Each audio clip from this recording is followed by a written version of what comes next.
จริงๆแล้วมองตาเปล่าก็เห็นแหละแต่ถ้าลองมองด้วยกล้องเนี่ยผมก็จะเห็นมันได้ชัดเจนมากกว่าเราไม่สามารถรัวมันปุ๊บปุ๊บปุ๊บปุ๊บอย่างเงี้ยเร็วๆได้นะครับเราควรจะต้องค่อยๆทำไปเรื่อยๆนะฮะสวัสดีครับผมชื่อเล็กมโนนะครับผมเป็นนักออกแบบและเป็นนักสะสมนะครับในวันนี้เนี่ยผมได้ของมาชิ้นหนึ่งนะครับก็จะเป็นอยู่ในกล่องอันนี้นะครับก็จะเป็น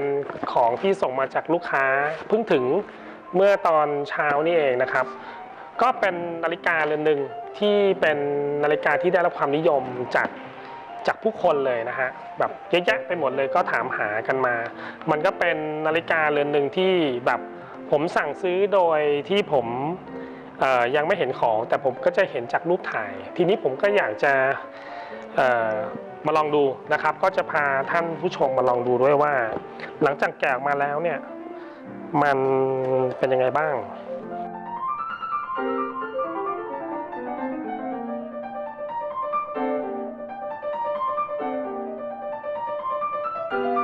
โอเคก็มาลองดูว่าในนี้มันมีอะไรอยู่บ้างนะครับโอ้ก็แพ็คมาดีประมาณนึงข้อสังเกตของการแพ็ควัสดุเนี่ยก็นาฬิกาจริงๆกล่องเท่านี้แหละแต่ว่าคนที่แพ็คพัสดุเนี่ยผมก็บอกเขาว่าเวลาที่เราแพ็คของแล้วก็มันต้องมีการจัดส่งเนี่ยมันก็จำเป็นต้องใช้ไอ้บับเบิลเนี่ยเยอะๆนะเพราะว่านาฬิกาเนี่ยข้างในมันเป็นแมคานิกมันเป็นกลไกบางทีบางครั้งเนี่ยมันถ้ามันสะเทือนมากๆมันก็อาจจะไม่ค่อยดีเท่าไหร่แต่จะบอกว่านาฬิกาโรเล็กซ์นะครับมันเชื่อไหมว่ามันมีระบบการกระเทือนถ้านาฬิกาโรเล็กซ์เนี่ยถ้าหล่นพื้นนะเชื่อป่ะว่ามันยังเดินตรงอยู่มันมีแมคานิกของมันเนี่ยมันถูกออกแบบให้มีระบบการกระเทือนด้วยนะครับโรเล็กซ์มันเป็นแบบนั้นเลยนะตึงตึงตึงมันออกมาเป็นแบบนี้อันนี้ก็คือโรเล็กซ์ GMT Batman นะครับก็แบทแมนก็คือเป็นน้ำเงินดำนั่นเองนะครับแล้วก็มีไม่รู้เหมือนกันผมก็อยากจะลองดูว่ามันมีโอเคมีใบการันตีนะครับมีตัวเรือนที่ขออนุญาตคว่ำอยู่บนพื้นที่มันเป็นหนังเนอะผมก็เตรียมมันไว้แล้วก็มีสแตมป์ที่เป็นสีเขียวก็คือเหรียญเขียวนั่นเองนะฮะแล้วก็รหัสโมเดลซีรีส์นัมเบอร์เนอะแล้วก็มีสแปร์ข้อทุกอย่างมาครบหมดเลยโอเคคือมันดูดีมากเลยสำหรับนาฬิกาเรือนนี้เพราะว่ามันดีมากคือตรงนี้ขออนุญาตปิดชื่อคนที่เป็นเจ้าของเดิมนะก็คือมันซื้อที่เกสรพลาซ่าใช่ไหมอยู่เพลินจิตกรุงเทพเป็นนาฬิกาในประเทศไทยนะครับมันก็การันตีแบบประมาณหนึ่งเลยสำหรับนาฬิกาเรือนนี้คือว่านาฬิกาที่เราซื้อมาอยู่ในเราใช้ในประเทศไทยใช่ไหมแล้วก็เจ้าของเดิมก็คือซื้อในประเทศไทยคือภาษีมันก็ศักดิ์ศรีมันก็รู้สึกว่าเราก็อุ่นใจใช่ไหมสำหรับผมเป็นร้านค้าเนี่ยบางทีเราได้นาฬิกาที่เป็นนาฬิกาที่ซื้อในประเทศไทยเนี่ยมันก็พรูฟได้ประมาณหนึ่งว่านาฬิกาเรือนนี้มันถูกเสียภาษีมาเรียบร้อยแล้วใช่ไหมครับโอเคเดี๋ยวผมอยากจะให้ดูตรงนี้นิดนึงอันเนี้ยมันเป็นserial number ขออนุญาตนะครับ serial number อันเนี้ยทุกเรือนเนี่ยจะไม่เหมือนกันนะครับมันจะถูกสลักไว้ในขอบด้านในนี้เช่นเดียวกันนะครับวิธีการดูนาฬิกาให้ตรงเนี่ยถ้าเกิดปลอมนะมันทำได้แหละแต่มันก็จะไม่ง่ายเลยวิธีการดูเราก็จะดูจากการอันนี้ก่อนความเรียวของมันความที่เป็นจริงของมันเป็นสแตนดาร์ดเป็นออริจินอลของมันอะไรเงี้ยมันจะเนื้อของมันเนี่ยมันก็จะแข็งอย่างนี้เลยแล้วก็วิธีการพิมพ์ตัวอักษรของมันนะถ้าเรากล้องส่องดูเนี่ยมันจะมีความมาตรฐานมากๆนะครับมันจะไม่เหมือนของปลอมผมเคยเจอของปลอมนะมันก็จะไม่ได้ถูกพิมพ์แบบนี้รวมถึงลายน้ำที่อยู่บนนี้แล้วก็การเขียนตัวอักษรนะครับขออนุญาตปิดชื่อไปนิดหนึ่งมันก็จะมีความเป็นแบบมาตรฐานของเขามากๆเลยนะครับเดี๋ยวผมจะ ให้ดูอันนี้นะเมื่อกี้ที่ให้ดูไปแล้วอันนี้ Serial Number เนอะแล้วก็เดี๋ยวมันจะมาตรงนี้ไม่แน่ใจว่ากล้องเดี๋ยวจะ close up เข้าไปอีกทีหนึ่งได้หรือเปล่านะครับนาฬิกาเรือนนี้เนี่ยผมจะขออนุญาตพูดนิดนึงในตอนที่ออกมาแรกๆนะผมจำได้เลยว่าผมซื้อมัน 280,000 บาทมันแพงสำหรับผมตอนนั้นนะเพราะว่าขอบที่เป็นสีดำล้วนเนี่ยตอนนั้นอ่ะมันเพิ่งจะประมาณ 240,000 ประมาณนี้นะแล้วก็พอมันเป็นแบทแมนน้ำเงินดำเนี่ยมันจะแพงกว่าประมาณ 4-50,000 บาทอ่ะก็เรียกว่าแพงกว่าความเป็นออริจินอลก็คือมันออริจินอลมันคือเป็นดำล้วนเนี่ยมันแพงเข็มสีเขียวใช่ไหมแต่ปัจจุบันเรือนเนี้ยฮะผมก็ได้มันมาในราคา 300,000 กว่าเป็น second hand เนอะแล้วก็ถูกซื้อในปี 2016 ในช่วงนั้นเนี่ยผมเข้าใจว่าตอนนั้นผมขายของที่เป็น second hand เนี่ยมันน่าจะอยู่ประมาณ300,000ประมาณนะประมาณ 200,000 ไป300,000ประมาณนี้ฮะตอนนี้มันบวกขึ้นไปประมาณ100,000แล้วก็เห็นว่าแบบถ้าคนลงทุนที่จะซื้อนาฬิกาในตอนนั้นนะแล้วมาขายตอนนี้มันก็ได้กำไรเนาะแต่ว่าการเก็งกำไรของนาฬิกาเนี่ยมันก็ต้องอาศัยการคาดการณ์ที่ไม่ต้องแม่นยำก็ได้นะเพราะว่าเทรนด์มันเป็นแบบนั้นสำหรับเรือนนี้เนี่ยผมซื้อมาแล้วผมก็ขายเลยนะฮะก็ไม่ได้กำไรเยอะนะฮะผมก็จำเป็นต้องขายให้มันเร็วนะครับคนที่ซื้อไปก็อาจจะไปขายต่ออีกทีนึงก็สุดแล้วแต่นะครับผมก็คิดว่ามันเป็นนาฬิการุ่นที่นิยมมากเลยสำหรับคำว่า GMT Batman หรือไม่ก็ GMT เข็มฟ้าหรือไม่ก็ที่ GMT Blue Black อะไรประมาณนี้ฮะก็แล้วแต่คนไทยจะเรียกก็มาดูคอนดิชันกันนะฮะเดี๋ยวอยากจะให้โคลสอัพเข้ามานิดนึงนะครับจะเห็นว่านาฬิกาเรือนนี้เนี่ยตั้งแต่ปี 2016 ตอนเนี้ยณตอนที่ผมพูดเนี่ยคือ 2019 แล้วมันก็ใช้ผ่านมาประมาณ 2 ปีกว่า 3 ปีใช่ไหมจะเห็นว่าความเป็นออริจินอลของเขาอ่ะมันยังคือขนแมวแทบไม่มีเลยอ่ะคือมันอยู่ในสภาพที่เดิมจริงๆอ่ะมันก็จะมีขนแมวอยู่ในตำแหน่งของบานพับข้างล่างเนี่ยนาฬิกาโรเล็กซ์ส่วนใหญ่จะมีรอยตรงนี้เกิดมาก่อนนะครับเนื่องจากว่าเวลาเราใช้งานเนี่ยขออนุญาตนะครับมันถูกใช้งานแบบเนี้ยตรงเนี้ยมันจะอยู่ด้านล่างนะฮะเราอาจจะต้องพิงหรือว่าแบบอยู่บนโต๊ะทำงานหรือเวลาเดินเนี่ยมันอาจจะสีข้างตัวแบบเนี้ยมันก็จะเป็นรอยขนแมวได้ง่ายเพราะฉะนั้นเนี่ยนาฬิกาเนี่ยมันมีเหลี่ยมการออกแบบของมันเนี่ยเหลี่ยมของตัวเรือนถ้าเราโคลสอัพเข้าไปหรือเราเอากล้องขยายเนี่ยเราจะเห็นว่ามันมีสันเหลี่ยมมันมีสันเหลี่ยมที่คมอะประมาณหนึ่งแต่นาฬิกาที่โดนขัดไปแล้วเนี่ยคือผมจะบอกว่าผมเนี่ยก็ขายนาฬิกาด้วยนะฮะบางครั้งเนี่ยนาฬิกาผมซื้อมาเนี่ยก็มีรอยเยอะเนี่ยมันไม่ได้เป็นรอยที่บุบกระแทกหรืออะไรนะแต่มันอาจจะเป็นขนแมวเยอะมากๆอะไรเงี้ยผมจำเป็นต้องส่งให้ช่างเนี่ยคือเขาไปลบรอยขนแมวผมก็ทำอันนั้นนะแต่สำหรับนาฬิกาที่ถูกลบรอยขนแมวมาแล้วเนี่ยผมก็จะบอกลูกค้าด้วยเหมือนกันว่าแบบเรือนเนี่ยมันถูกขัดแต่งมานะครับแต่ถ้านาฬิกาที่ถูกทำหล่นยกตัวอย่างเช่นมันอาจจะมีรอยบุบในบางตำแหน่งอะไรเงี้ยนาฬิกาโรเล็กซ์ส่วนใหญ่ที่ผมเจอบุบนะจะเป็นตำแหน่งตรงนี้ผมไม่แน่ใจว่าการออกแบบของนาฬิกาโรเล็กซ์เนี่ยโมเมนตัมในการทำร่วงฮะส่วนใหญ่มันจะลงแบบอย่างเงี้ยที่ผมเจอบ่อยนะผมก็จะเห็นว่าตรงเนี้ยมันบุบนะครับถ้ามันหล่นหรือไม่ก็มีบ้างแต่น้อยมากที่มันข้างเนี่ยมันลงมันก็จะบุบที่เม็ดมะยมถ้าให้บุบที่เม็ดมะยมคิดว่าดีกว่าถ้าบุบตัวเรือนนี่จบข่าวเลยนะฮะมันก็ทำให้ราคามูลค่าของมันมันลดลงนะครับส่วนใหญ่คนก็อาจจะคิดว่า เหมือนรถโดนชนมาหนักอะไรคล้ายๆแบบนั้น แต่ถ้ามันเป็นรอยขนแมวเนี่ยมันก็เป็นโดยธรรมชาติของการใช้งานเรือนนี้เป็นนาฬิกาที่อยู่ในสภาพที่สำหรับผมเนี่ยผมก็คิดว่ามันสภาพมันเกิน 80%นะเนื่องจากว่า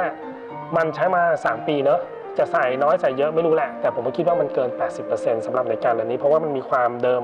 มีรอยขนแมวนิดเดียวเองนะครับแล้วก็ยังมีสติกเกอร์เดิมอยู่ด้วยนี่ก็จะเห็นว่า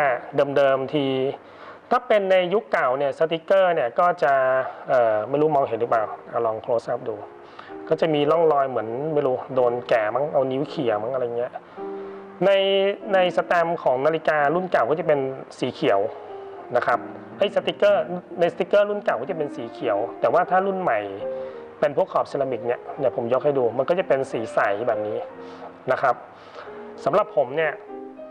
ผมจะเล่าให้ฟังในนาฬิกาโรเล็กซ์เนี่ยในยุคเก่าเนี่ยสติกเกอร์ที่เป็นสีเขียวนะครับเวลาที่เราซื้อในช็อปมือหนึ่งนะเจ้าหน้าที่ที่เป็นคนบริการในการขายเนี่ยเขาจะให้แกะสติกเกอร์นั้นออกมันมีเหตุผลว่าเมื่อเราใส่ไปนานๆเนี่ยเหงื่อของเราเนี่ยมันมีความเค็มมากมันเหมือนว่ามันไม่เค็มแต่จริงๆเราลองเอาลิ้นแตะเนี่ยมันก็เค็มใช่ไหมฮะเวลาเราใส่ในกาสปอร์ตประเภทพวกนี้ฮะมันหมายความว่าเราใช้มันในการแบบลุยหรือเอาอยู่ข้างนอกหรือ outdoor อะไรสักอย่างประมาณนี้มันก็จะมีเหงื่อเยอะสำหรับแขนเรามาซึมเข้าไปอยู่ในสติกเกอร์ได้นะฮะเวลามันผ่านไปหลาย10 ปีเนี่ยมันจะผุเหงื่อของเราเนี่ยมันกัดโลหะสแตนเลสได้เพราะฉะนั้นเนี่ยเนื้อโลหะของโรเล็กเนี่ยมันเป็นเบอร์สแตนเลสสตีล904ก็คือมันเป็นนัมเบอร์ของเหล็กเรียกว่าเหล็กกล้ามันเป็นแบบนั้นมันก็ผุได้นะครับถ้าเวลามันผ่านไปนานเพราะฉะนั้นปัจจุบันเนี่ยเขาคงจะอันนี้ผมคาดเดาเอาเองนะว่ามันคงจะทำเป็นสติกเกอร์ใสเพื่อให้เห็นว่าแบบเวลามองผ่านทะลุสำหรับคนที่ไม่อยากแกะสติกเกอร์มันก็จะเห็นด้านในเนี่ยมันว่ามันเป็นแบบไหนนะครับอันนี้ก็เป็นการคาดเดาเป็นการคะเนของผมนะมันก็จะมีประโยชน์ในวิธีการออกแบบของนาฬิกา1 เรือนด้วยกันนั่นเองนะครับสำหรับสแตมป์อันเนี้ยที่เห็นว่ามันเป็นเหรียญสีเขียวเนี่ยมันมีการันตี5 ปีนะครับในนาฬิกา1 เรือนนะครับในยุคปัจจุบันเนี่ยนาฬิกาโรเล็กซ์เนี่ยจะเปลี่ยนเป็นเหรียญเขียวแบบนี้แล้วมันหมายความว่านาฬิกามันแพงขึ้นแต่การันตีของมันเนี่ยรับประกันในระยะเวลาที่จาก3 ปีก็เป็น5 ปีนะครับมันก็จะมีราคาที่สูงขึ้นด้วยเช่นกันก็จะเป็นแบบนี้ เวลาผมซื้อหรือขายหรืออะไรก็ตามผมก็จะถามว่านาฬิกาเรือนเนี้ยเหรียญเป็นสีเขียวหรือสีแดงนะครับเดี๋ยวผมจะเอามาให้ดูอีกเหรียญหนึ่งที่มันเป็นสีแดงนะครับ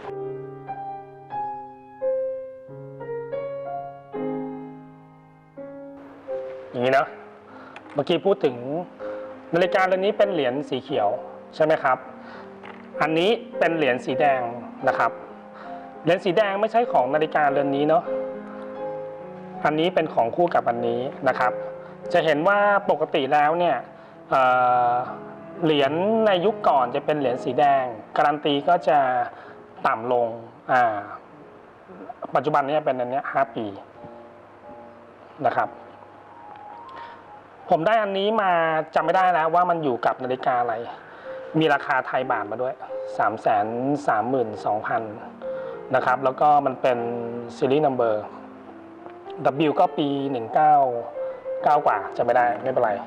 นะครับก็ยกออกไปข้อต่างๆของนาฬิกาที่มีการันตีที่เป็นเหรียญเขียวกับการันตีที่เป็นเหรียญแดงก็ไม่มีข้อแตกต่างอะไรเลยก็คือมันเหมือนกันหมดทุกอย่างเพียงแต่ว่าในเรื่องของบริการของการขายการเซอร์วิสเนี่ยมันตอบด้วยคำว่าสีเขียวนั่นเองนะครับส่วนเรื่องของนาฬิกาเนี่ยรุ่นเก่าและรุ่นใหม่เนี่ยก็มีรายละเอียดที่แตกต่างกันนะครับเราก็จะมาดูสแตมป์อันนี้ที่เขาติดมาด้วยนะครับมันก็จะบอกเป็นรหัสโมเดลก็คือ1167110O 10BL อันนี้หมายความว่ามันคือเซรามิกเนาะแล้วก็ นาฬิกาที่เป็นเจเนอเรชันใหม่ที่เป็นรุ่นหลังก็จะมีตัวหนึ่งนำหน้ามาด้วยนะครับอย่างเช่นถ้าเป็นเมื่อก่อนก็จะเป็น16710นะครับไม่มี BL นะครับถ้ามันมี BL มันหมายความว่ามันเป็นสเปเชียลสำหรับขอบสีต่างหรืออะไรประมาณ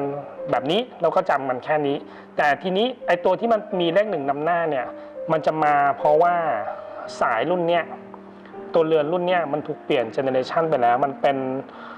นาฬิกาที่มีขาที่อ้วนขึ้นหมายความว่าผมจะทำนิ้วให้ดูนะ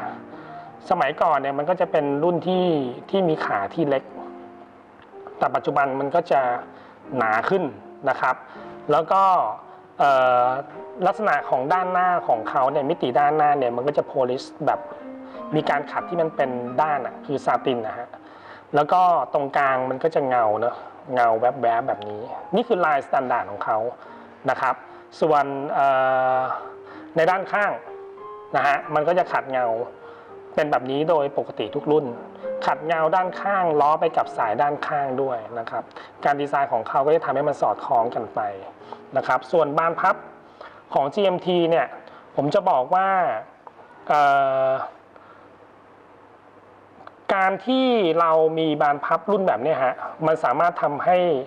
มันย่อสายให้สั้นลงได้ก็คือว่ามันมีข้อพับเล็ก1ข้อนะครับผมจะทำให้ดูอย่างนี้เวลาเราล็อกมันเข้าไปเนี่ยมันจะสั้นลงไปประมาณครึ่งข้อ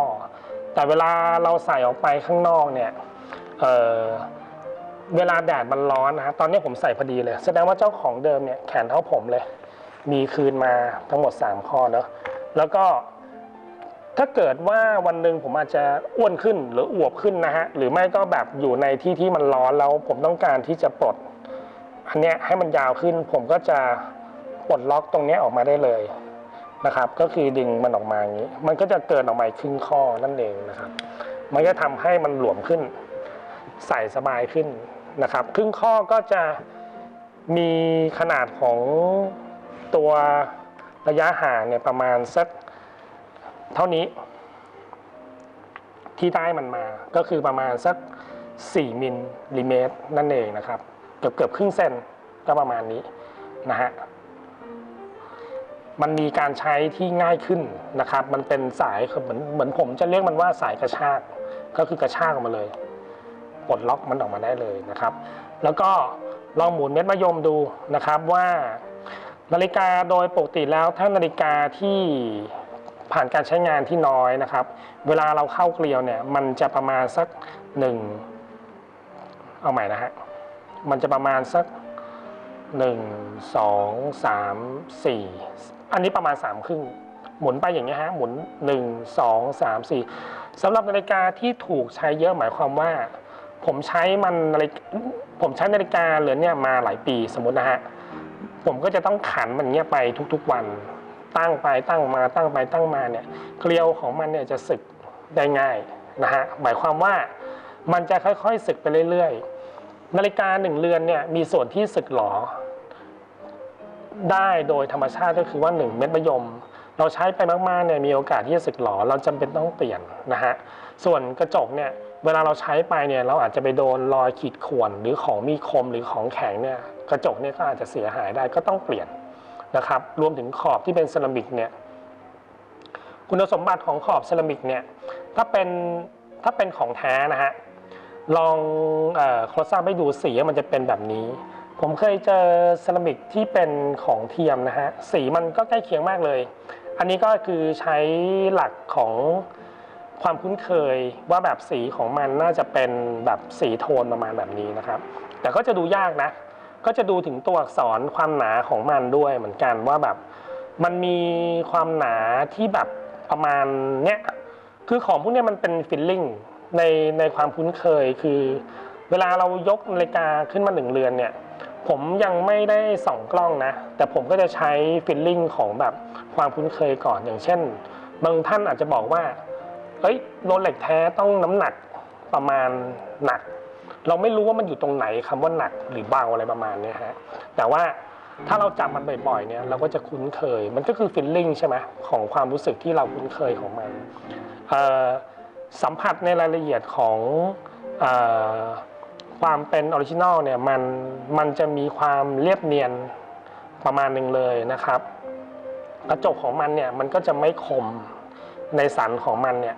มันจะไม่คมนะฮะแล้วก็ขอบตรงเนี้ยฟันของเบเซลฟันของมันเนี่ยผมเอามือลูบถูอย่างเงี้ยมันก็ไม่คมมันก็ไม่เป็นไรมันไม่เจ็บด้วยคือมันเป็นหยักก็จริงแต่ว่ามันให้ความสำคัญของการแบบขึ้นตัวเรือนของการกลึงงานขึ้นมาเนี่ยในการมูลค่าหลายแสนนะมันต้องเซฟร่างกายของเราด้วยเนาะก็ประมาณนี้นะครับแล้วก็รายละเอียดของสายเนี่ย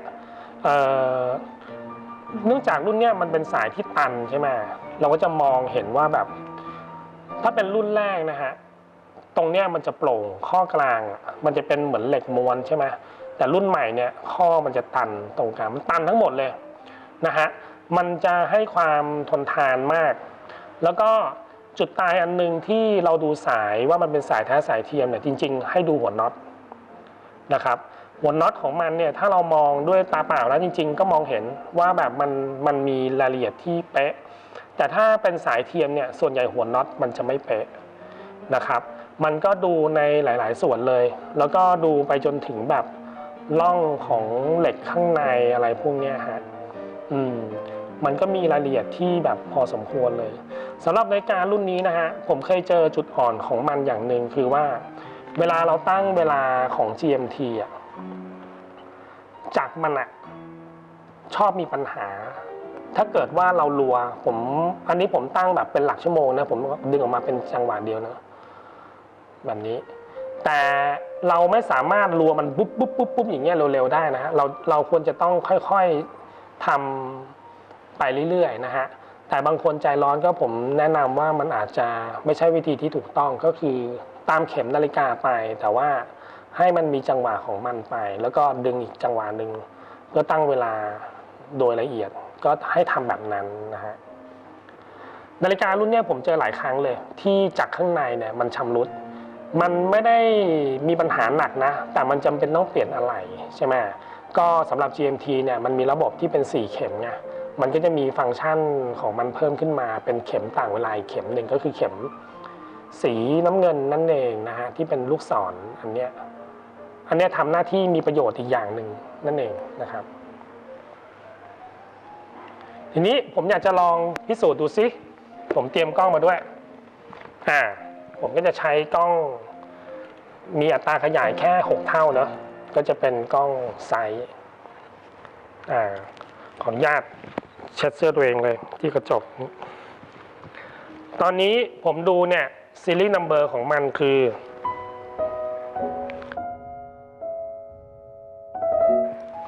ก็อยู่ตรงนี้ไงนะฮะจริงๆแล้วมองตาเปล่าก็เห็นแหละแต่ถ้าลองมองด้วยกล้องเนี่ยผมก็จะเห็นมันได้ชัดเจนมากกว่ามองผ่านแว่นตัวเองเลยเป๊ะแล้วก็มีตัวอักษรที่คมสวยเป็นมาตรฐานของ Rolex ผมจำอันนี้มันแม่นเลยนะฮะว่าฟอนต์มันประมาณไหนอะไรเงี้ยฮะแล้วก็เช็คดูในหน้าปัดว่านาฬิกามันเคยโดนน้ำเข้าหรือเปล่ามันเคยแบบโดนถอดมาไหมมันมีร่องรอยการแบบเซอร์วิสมาแบบผิดวิธีหรือเปล่านะครับนาฬิกาเซอร์วิสได้เป็นเรื่องปกตินะครับแต่ว่าถ้าเกิดมันโดนทำแบบผิดวิธีอย่างเช่นใช้เครื่องมือในการถอดไม่ดีมันก็ทำให้นาฬิกาเป็นรอยหรือมันมีร่องรอยมีเส้นผมขนตาหรืออะไรก็ไม่รู้ฮะไปติดอยู่ข้างในอันนั้นนาฬิกาเรือนนี้มันฟ้องในตัวของมันเองว่ามันถูกทำอะไรมาในการเรือนนี้ก็สมบูรณ์มากเลยนะครับสำหรับผมก็ให้มันที่อยู่คืออยู่ในสภาพ 80% ผมก็คิดว่ามันก็คุ้มที่ผมซื้อมันมาในราคา 300,000 กว่าแล้วนี้ผมขายไปผมได้กำไรแน่นอนนะฮะแต่ก็ไม่ได้กำไรเยอะเลยก็อยากขายเร็วๆแล้วก็คิดว่าแบบคนที่ได้ต่อไปเขาน่าจะแบบพอใจนะฮะแล้วก็ได้ของพวกนี้มาครบหมดเนี่ยทุกอย่างมันไปหมดแล้วก็เป็นใบในประเทศไทยด้วยนะครับอันนี้แหละก็เป็นแบบเป็นประสบการณ์การแชร์ลิงก์ อย่างหนึ่งในการแบบว่าผมได้ซื้อนาฬิกาโดยที่แบบเหมือนดูจากรูปถ่ายนะครับแล้วก็ต้องโอนเงินไปให้เขานะครับแต่ผมจำเป็นต้องเชื่อถือคนนั้นจริงๆนะแล้วก็บวกกับประสบการณ์ที่ผม